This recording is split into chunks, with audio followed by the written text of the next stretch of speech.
রাধা রাধা বন্ধুরা, আজকের মিনি ব্লগটা দারুণ হতে চলেছে। ভোর 4টায় উঠে নিয়ে একেবারে বাস স্ট্যান্ডে চলে এসেছি। বাস স্ট্যান্ড থেকে এখন যাবো দুর্গাপুর। আমি কিসের জন্য যাব অনেকেই আপনারা বুঝতে পেরে গেছেন যারা হচ্ছে লং ভিডিওতে দেখেছেন। দুর্গাপুর বেনাচিতিতে পাপাই শাড়ি হাউস ওপেনিং এ আমি গেছিলাম। আর আপনারা কে কে গেছিলেন অবশ্যই কমেন্ট করে জানাবেন। সত্যি বলতে পাপাই শাড়ি হাউসে সত্যি দারুণ দারুণ কালেকশন আছে, আর শাড়িগুলো সত্যি কোয়ালিটি বলতে গেলে অসাধারণ।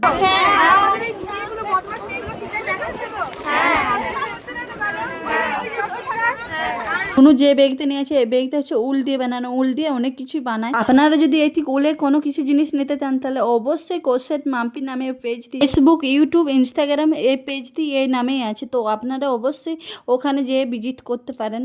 অনেক কিছু অনেক রকম ডিজাইন হচ্ছে, ভিডিও পোস্ট করা আছে। তো আপনাদের পছন্দ মতন আপনারা অর্ডার দিতে পারেন।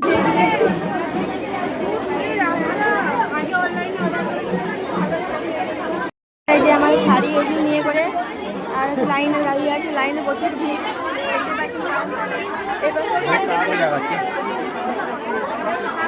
অনেকগুলো শাড়ি দেখে কনফিউশনে পড়ে গেছিলাম, তো অবশেষে শাড়ি সিলেক্ট করে হচ্ছে নিয়ে নিয়েছি। আর এখন হচ্ছে আমরা বিল করার জন্য লাইনে দাঁড়িয়ে। সত্যি কথা বলতে পিয়ালিদের ব্যবহার দেখে আমার অনেক ভালো লেগেছে।